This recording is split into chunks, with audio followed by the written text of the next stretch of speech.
Yo, what is up guys? Welcome back to our channel. So ngayong araw, ang pag-uusapan naman natin is all about Frost Kingdom at ang kanilang closed beta test. Kasi last day na ng closed beta test nila ngayon, no? So ipapakita ko sa inyo kung kamusta na biniging progress ko sa pagpa-participate dito and ano yung mga magandang napansin ko while playing this game. So wag na natin patagalin guys, let's head over to their website.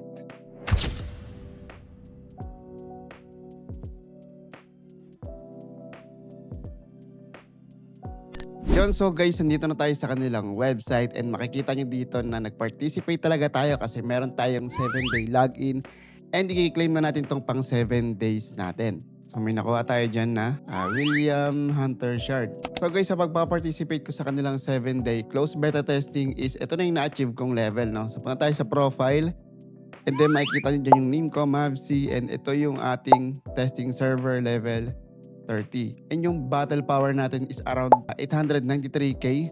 So actually guys, casual playing pa lang ako dito. Hindi pa ako yung talaga nagpo-focus sa game since marami pa tayong ginagawa ngayon.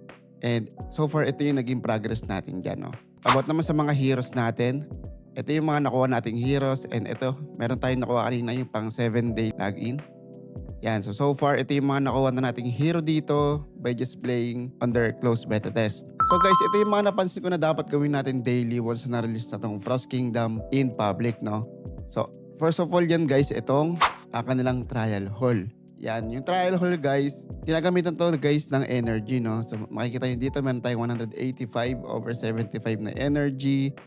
And yan, mag-go lang kayo dyan. So, i-explore lang yan ng mga inyong soldiers. And then sila na yung bahala dyan, no? Yan, so dapat ginagawa nyo to daily. May iba't ibang events dyan na pwede nyong gawin. Ito, like this. Yan, magdi-defeat ka ng monster. So magde-deploy ka dyan ng mga soldiers mo. Example ito, yan, i-deploy mo yan. And then, maglalaban sila doon and yun, makaka-earn ka ng mga resources.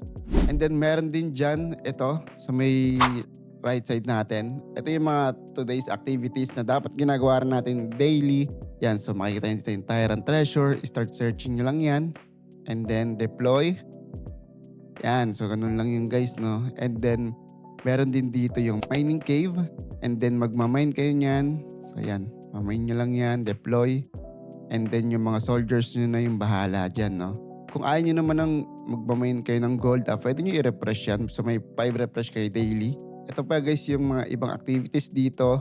Like, meron pa ditong arena. Yan, so yung arena is makikipag-battle ka sa ibang players depending on their battle power, no? Basta ang gagawin nyo lang dito sa arena is hanap kayo ng mas mababang hero power na kalaban para palagi kayong panalo. Ganun lang siya kasimple dito sa arena. And guys, ito yung isa sa pinaka-favorite ko dito sa today's activities, itong Sage. Yan. So, ang gagawin nyo lang dito guys is pabilisan lang kayo mag-capture ng tower or building. Yan. So, pabilisan lang kayo mag-capture dyan. Okay, once na na-capture nyo na yan, go na kayo dito. Yan, so naka-capture na tayo ng 1, 2, 3, 4 turret. And sa kanya is meron siyang 3, no? So, ganun lang laruin yung Sage, guys. Pabilisan lang kayo mag-capture ng tower. And then, yun, once na naka-capture nyo, yan, mananalo kayo sa game. And then, meron din siyang reward dito na Blue Diamonds. So, guys, isa rin pala sa feature na napansin ko dito kay Frost Kingdom is once na nag-level 30 kayo, no? So, di ba pag nagluluto kayo ng mga soldiers is nakakalat lang sila dyan, mahirap silang i-move. And then, once na nag-level 30 kayo, guys, magkakaroon kayo na itong mga training yard, no? So, yung training yard na yan is dyan na mapupunta yung mga soldiers nyo once na nagluto na kayo ng pang-battle nyo, no? Hindi na siya nakakalat dyan, dito na siya rumirekta sa inyong mga training yard. So, may 3 yan. Itong ranger, meron din dyan cavalry, and then itong infantry, no? So, imbis na nakakalat sila dyan, guys, dito na sila dediretso. Isa rin yung sa kagandaan na napansin ko dito kay Frost Kingdom, no? So, matitrigger ka talaga na magpa-level 30 agad kasi ayaw mo na makalat yung base mo.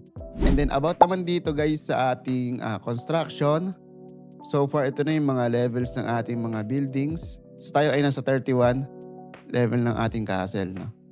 Level 31 castle yung atin dito. So yun guys, no, meron din ditong workshop which is pwede ka dito mag-craft ng skills ng mga soldiers mo. And then ayan, makikita nyo dyan dito.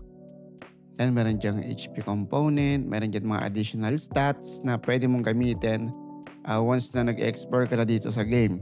And guys, sumali nga pala tayo sa random guild kasi wala tayong guild dito. Ayan, dito tayo sa rank 19 UA Ukraine. Yan, sumali tayo dyan kasi sayang din yung fina-farm natin na BP.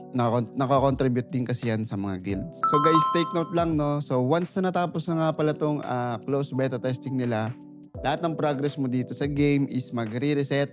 And then yung mga na-spend mo naman sa game, no? So mako-convert yun into red diamonds as I remember, no? So ang kagandahan dito guys is na-try nyo nga yung game. So once na nag-public launch na to, alam nyo na kung paano nag-work yung game. So malaking boost na yun para sa inyo, no? So yun guys, so ayun yung naging progress ko dito kay Frost Kingdom sa kanilang closed beta testing. So guys, that's it for our video about sa Frost Kingdom, and then I hope na meron kayong natutunan sa video na to, and kung naglalaro ka ng kanilang closed beta test, make sure na sulitin mo na kasi last day na nila ngayon. Thank you for watching this video. As I always say, keep safe and I'll see you on the next one.